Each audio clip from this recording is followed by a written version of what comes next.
Olá, meus amigos, eu sou o Dr. Antônio Martins, sou contador, sou advogado, moro aqui em Santa Cruz de Caparibe. Hoje são 4 de fevereiro de 2026. Muito obrigado. Eu deixo aqui o meu e-mail, meu telefone, caso queiram entrar em contato comigo, fiquem à vontade. Meus amigos, minhas amigas, muito obrigado pelos 900 inscritos no meu vídeo, no meu canal.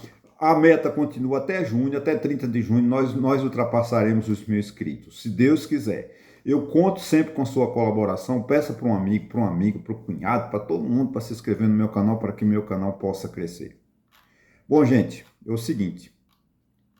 Hoje eu falarei sobre deixa eu ver aqui que eu me perdi porque o telefone parou de funcionar de repente. Eu estava gravando e tive que voltar do zero, iniciar do zero. Você não viu não, mas aconteceu. Hein?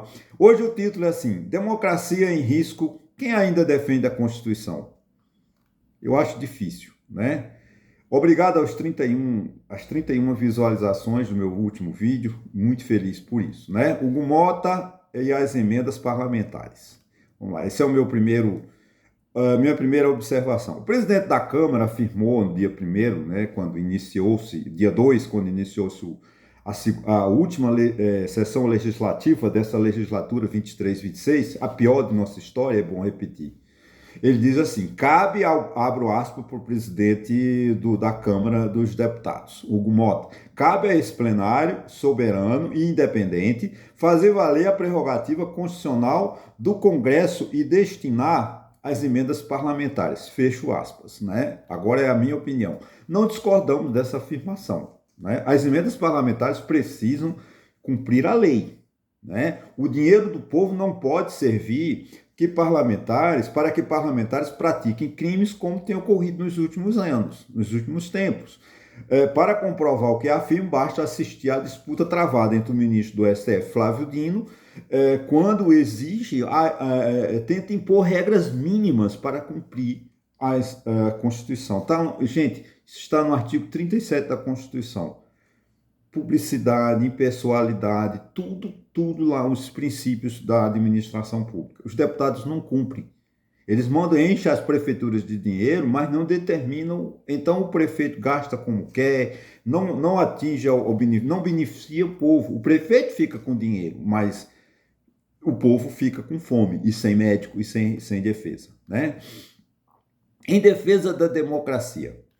Uma declaração do presidente Lula, ele declarou o seguinte, que o Poder Judiciário e o Executivo se uniram para defender a democracia. Tem razão, presidente Lula. Se dependesse do Congresso Nacional, estaríamos sob o efeito de uma ditadura bolsonarista, né? Podemos afirmar, sem medo, que se não fosse o STF, nossa democracia estaria morta. Nunca tivemos um Congresso Nacional tão omisso quanto este. Isso é uma verdade, gente. Mesmo cometendo erros, os poderes executivo e judiciário foram os responsáveis pela manutenção da nossa democracia. Se não fosse, se dependesse do Congresso, do Senado e da Câmara, nós estaríamos sob o efeito de um golpe de Estado. O Bolsonaro tinha dado um golpe de Estado dia 8 de janeiro de 2026. Não resta dúvida. Vamos lá. Agora, outro assunto. O STF como protagonista, tá, gente? Hoje as pessoas que detestam o STF, porque não conhecem, não leem a Constituição. Quem critica o STF porque não lê a Constituição, não sabe a função do STF. Você me desculpa, não estou aqui fazendo crítica, não. Você não é obrigado a conhecer. Mas você criticar o STF por criticar, a gente precisa criticar, mas apontar aonde o STF está errando. Cobramos que o STF volte a ser um tribunal jurídico e se afaste da política. Isso é o desejo de todos nós. Como afirmou o próprio presidente Edson Fachin no seu discurso de abertura do ano judiciário.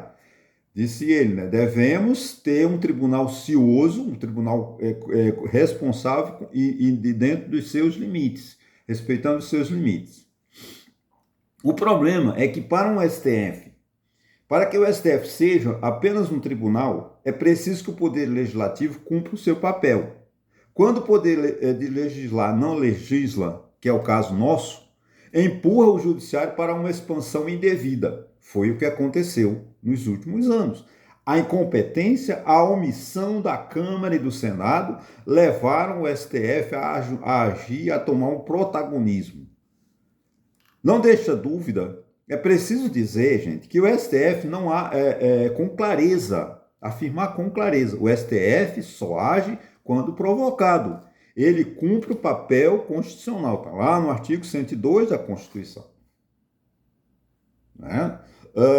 Às vezes a verdade dói, e muita gente prefere a omissão e a crítica sem fundamento.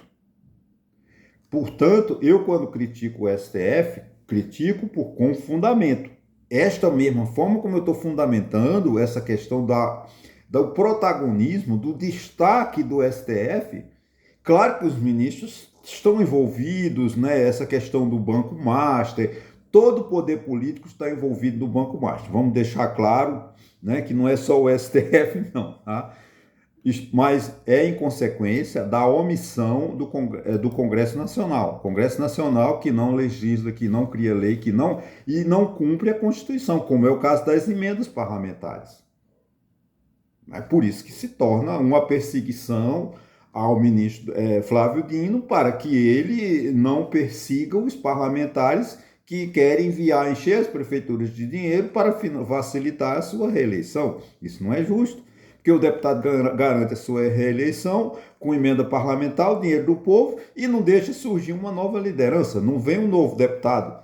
Vocês percebem, em 2026, os mesmos deputados que estão atuando hoje serão reeleitos, porque eles encheram os municípios, compraram os cabos eleitorais do Brasil inteiro, com emendas parlamentares, dinheiro meu, dinheiro seu, dinheiro nosso. Não é? O presidente do STF, né, em seu discurso de abertura do ano judiciário, afirmou que a Corte Suprema seguirá firme no compromisso do cumprimento da Constituição. Esse é o seu dever. Cabe ao STF a guarda da Constituição e de seus princípios. Acabou. Agora, por que o STF está esperando que os ministros que compõem aquela corte cumpram o seu papel, afastando-se do protagonismo excessivo? Né? Contudo, a culpa desse protagonismo não é do STF, mas a inércia do Congresso Nacional. O Congresso Nacional está parado, 3 anos sem fazer nada, só discutindo anistia para um golpista condenado a 27 anos de cadeia, que é Jair Messias Bolsonaro. O que é preciso deixar dói. Mas essa é a verdade. O STF tem erros? Tem.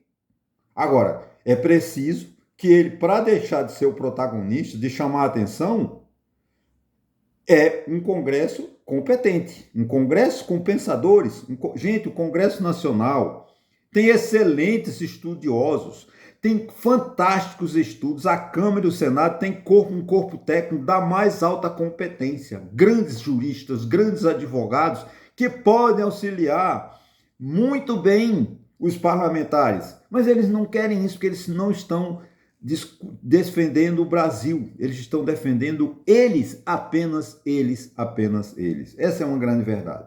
Michele Bolsonaro pede que aliados não critiquem o STF. Por que a esposa de Jair Bolsonaro e o presidente do PL, Valdemar Costa Neto, pediram aos filiados e seguidores que evitem criticar o STF? Ora, na tentativa de obter a prisão domiciliar para o marido. Correto? Correto. Né? Eu acho correto. Agora, se o STF... eu defendo a Michele Bolsonaro, tem todo o direito, como assim o presidente do PL, pedir prisão domiciliar para Jair Bolsonaro. Mesmo diante dessas pressões, cabe ao STF decidir conforme a lei. O STF deve decidir se Jair Bolsonaro vai para casa ou não. Problema do STF, né? Bom, gente, aqui em defesa dos animais, não tem como a gente não falar nesse assunto, porque aquele cão de Santa Catarina, acho que chamado Orelha, né, um cão coletivo, vamos dizer assim, da sociedade santa catarinense, que foi morto brutalmente não foi morto, acho que eles maltrataram o animal e parece que ele morreu ainda em socorro, né? Chama atenção. Já é tempo da sociedade brasileira compreender que os animais merecem respeito, né? Sempre tiveram esse respeito, sempre mereceram, sempre. Como afirmou Daniela Gurgel, é uma CEO de uma ONG, né? Acabar com a violência contra os animais é urgente, e isso passa por entendermos que eles são seres vivos, com direitos e não objetos de serem usados. De fato, os animais são seres vivos, merecem o nosso respeito.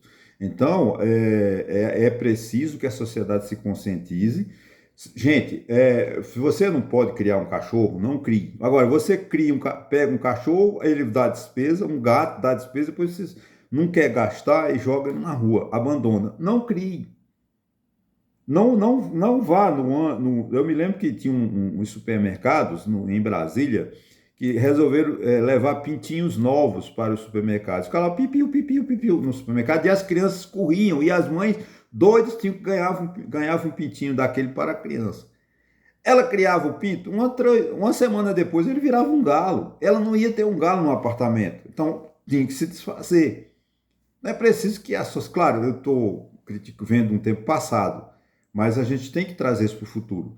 Se as pessoas não podem ter um cachorro, que não querem gastar com aquele cachorro, porque muita gente acha que o cachorro... Eu tenho gente na minha família que gato tem que pegar rato.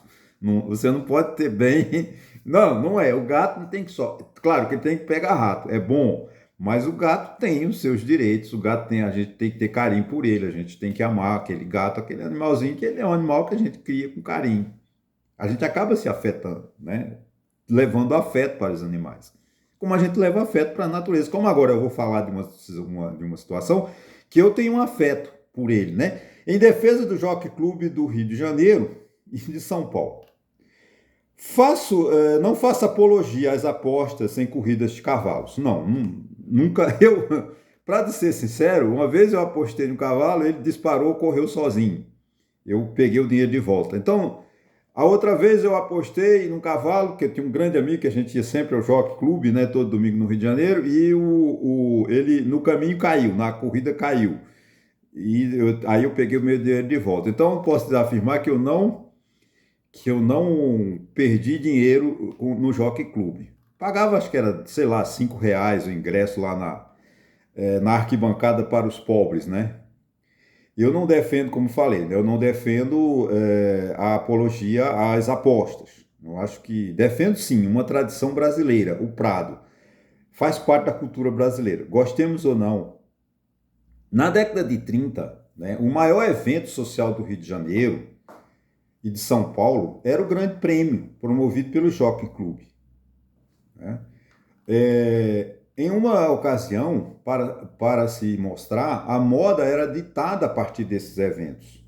O Grande Prêmio Brasil era uma espécie de TV da época, né? Porque não tinha televisão, e as pessoas iam para o Jockey Club para ver a moda, como as damas, as madames, a elite do Rio de Janeiro se vestia. Ou a próxima, né? O próximo evento, a próxima moda do próximo verão, primavera e assim sucessivamente. O presidente Getúlio Vargas, né, estavam presentes, o Grande Prêmio reunia o que havia de mais importante e elegante nas duas cidades. Então, com o passar do tempo e a mudança de valores, né, a sociedade criou novos paradigmas e o Jockey Club do Rio de Janeiro e de São Paulo foram sendo esquecidos. Mesmo assim, seus prédios, na Gávea, no Rio de Janeiro, e nos Jardins, se eu não me engano, em São Paulo, devem ser tombados como patrimônio histórico. São obras arquitetônicas que preservam a memória de uma época. O edifício do Jockey Club, no Rio de Janeiro, tem na avenida, acho que é Antônio Carlos, parece que foi vendido. Era o clube, o Jockey Club, o clube no centro do Rio, né, palco de grandes decisões políticas, históricas, né, porque se reunia o que era da elite. Da mesma forma, o Jockey Club na Gávea, nos grandes prêmios, se reunia a elite. Né? E a história do Brasil e a história do Rio de Janeiro passou pelo Jockey Club do Rio de Janeiro e, consequentemente, pelo Jockey Club de São Paulo. Afinal, o futuro precisa da história e a história precisa do futuro. Já é hora do prefeito de São Paulo, que é um golpista, apoiador de Jair Bolsonaro. Quem apoia Jair Bolsonaro é golpista, não pode ter outro adjetivo. Precisa de respeitar a história e parar de implicar com o Jockey Club paulista. Porque quer destruir o Jockey Club. Ok, se o Jockey Club não tem mais finalidade, eu acho que cabe a ele dá uma finalidade escultural. Porque simplesmente fazer no terreno do Jockey Club edifícios, vender, é uma falta de respeito à extradição de São Paulo. É a mesma coisa, com todo, claro, comparando, né, gente? Não estou aqui, você está apelando. Não, eu peço vênia. É como eu chegar em Roma e dizer eu vou destruir o Coliseu, que já está destruído, é claro, mas é uma peça histórica. É como eu chegar no Rio de Janeiro e dizer que eu vou destruir o Maracanã, botar o Maracanã abaixo e não, no lugar dele eu vou construir um prédio. É como eu chegar no Jockey Club de Recife e dizer, olha, eu vou vender... E a história? O Jockey Club do Rio de Janeiro, né, que eu tenho saudade, né, que um era meu amigo, posso assim afirmar, o Vareda, o locutor de corridas do Jockey. Quem não conheceu Oscar Palmeira Vareda? Que fundou praticamente, né, tem que ter, ele me dizia, né, em Campos eu quero uma estátua quando eu morrer, porque eu fiz o Jockey Club de Campos. Ele ia toda terça-feira, ele ia para Campos de ônibus para narrar as corridas de Campos e voltava na quarta-feira para narrar as corridas do Jockey Club do Rio de Janeiro.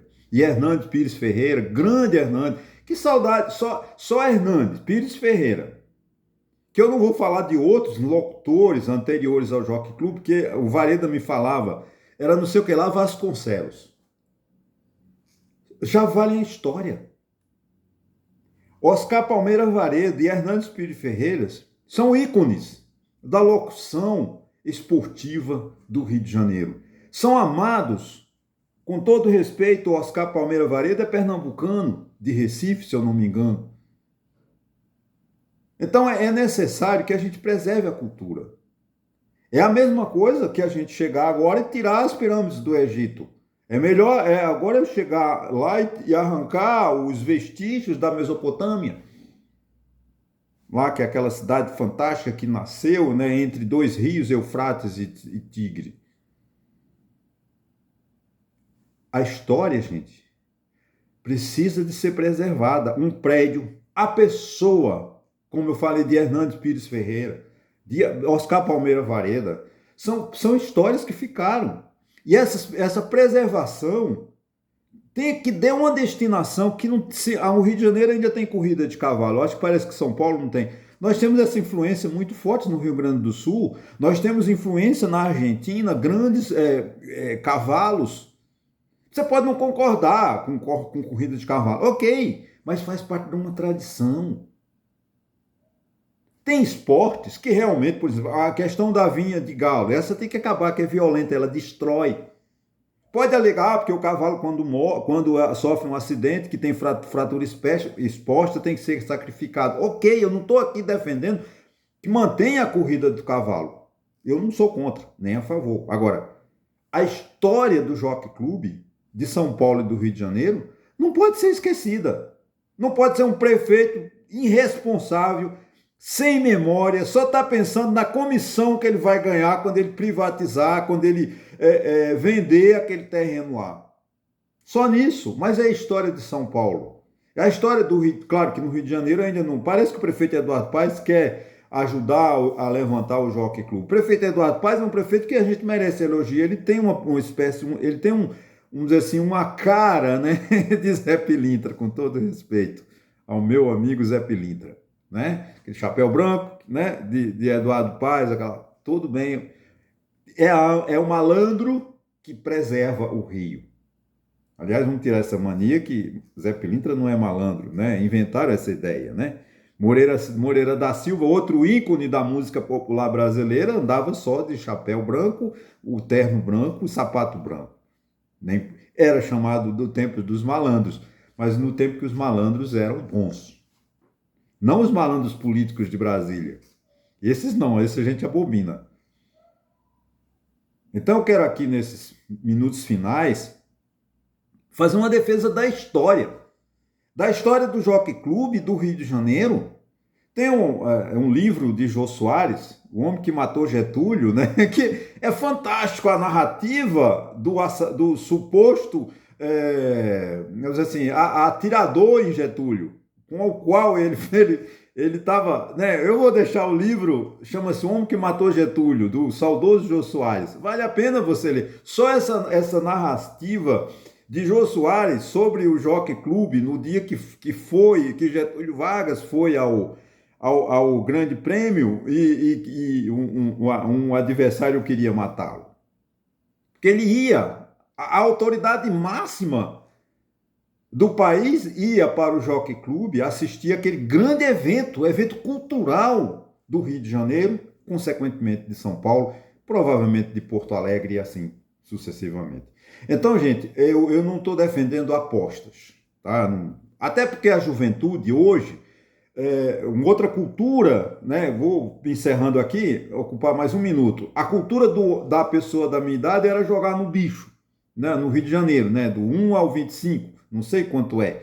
Acho que é vaca, cabra, cabra é 22, 19 é cachorro. E assim, acho que só sei desses dois, né? Mas era uma cultura. A juventude não joga mais no bicho, a juventude vai para o jogo eletrônico, para o cassino, aquelas máquinas enganadoras, né?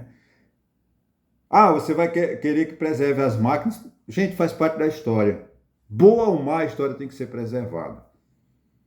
Então, aqui é uma defesa da cultura, uma defesa de Oscar Palmeira Varedo, uma defesa de Hernando Pires Ferreiras, e eu acho que era Osmar Vasconcelos, grandes narradores do Jockey Club do Rio de Janeiro. De São Paulo eu não conheço.